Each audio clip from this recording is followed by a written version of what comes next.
Welcome to Rooted in Yeshua.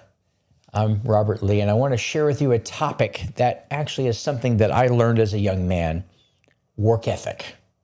I'm going to read an article that I saw in a paper recently, and then we'll talk about it for just a minute. The title was American is Idle. The work ethic goes out of style. 1 in 3 working age men aren't even looking for a job, those who are unemployed. A life without gainful employment has become a viable alternative for an increasing number of American males. Now, I can read on and on, but let me stop for a minute. That really drives me crazy. I don't know about you, but when I was a young man, my father taught me the grunt work, the grit, the true grit of work ethic. He had me at an age of 7, 8 years old, starting to learn how to mow the lawn, and then it became my full-time job or part-time job. I had to learn I pulled all the weeds.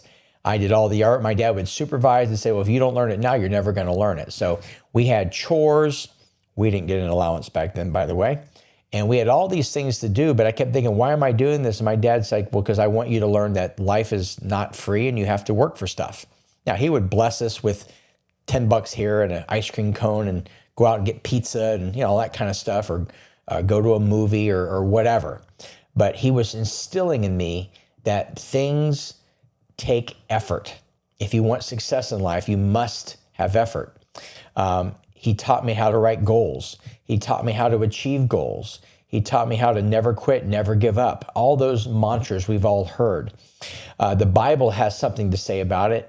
In Proverbs 12:24, diligent hands will rule, but laziness ends in forced labor. In other words, you may have been in jail working for somebody and having to pay a debt back. Proverbs 14:23, hard work brings a profit, but mere talk leads to poverty. Yeah, talk is cheap. Show me what you got. Proverbs 16:3, commit your work to the Lord and your plans will be established. I will say the Lord has blessed my business. I run a financial investment firm, and the Lord has blessed me in my 31 years significantly for my hard work and dedication. Yes, I average 50, 55 hours of work a week of work, but I don't complain because it's a part of the process. It's made me who I am today. There's that old saying that many of us have heard in the business world. If you need something done, go find a busy businessman who knows how to organize his time and he'll get it done. And that's who I am. And we'll end with Colossians 3:23 and 24, which we all know the scripture. Whatever you do, work at it with all your heart as working for the Lord and not for men. Everything I do, whether it's in the investing world, whether it's the ministry that my wife and I do, whether it's helping friends one-on-one, I don't do it exclusively for them. I first do what I do for the Lord because I know in honoring him, because it's what he would do, he turns around and says, well done, young man. And I'm going to find ways to bless you in areas that you will appreciate and be grateful for.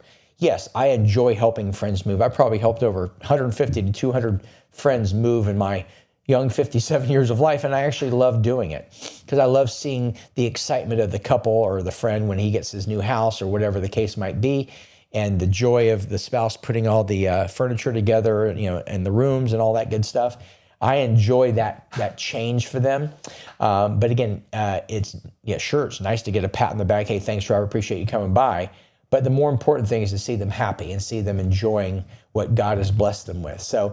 But in all the work that I do, whether it's this podcast ministry, Rooted in Yeshua, whether it's speaking at church on Sundays, whether it's ministering to someone in an aisle somewhere at a grocery store, I'm doing it for the Lord because it's what he would want us to do.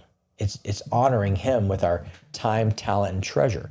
So when you have a work ethic, it is so important that you apply that work ethic to everything you do. Be the person that everyone observes and says, Robert's going to get it done, or you're going to get it done. Sarah's going to get it done. Joe or Sierra or Cheryl's going to get it done. We can rely on them. We can trust them. We know it's going to get done. So that's what I want you to come away with is have a dependable, true grit work ethic where if something needs to be done, you're going to lock in, focus, dial down, and go kick some tail, if you will, and get the job done.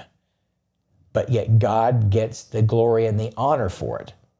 That's the key to the whole thing. So America needs to, some people in America need to wake up. We live in the greatest country on the earth outside of Israel, and the opportunities are aplenty. There's no excuses. My dad taught me the difference between excuses and reasons is want to. People who don't want to do something make excuses.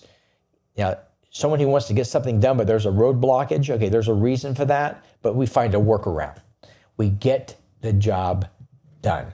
So I bless you all, and I pray all of you have a strong work ethic in life, and both in your spiritual life and if you're married, with your children, and in the job that you have that God's given you. Remember, God gave you that job. He gave you that opportunity. He opened that door for you.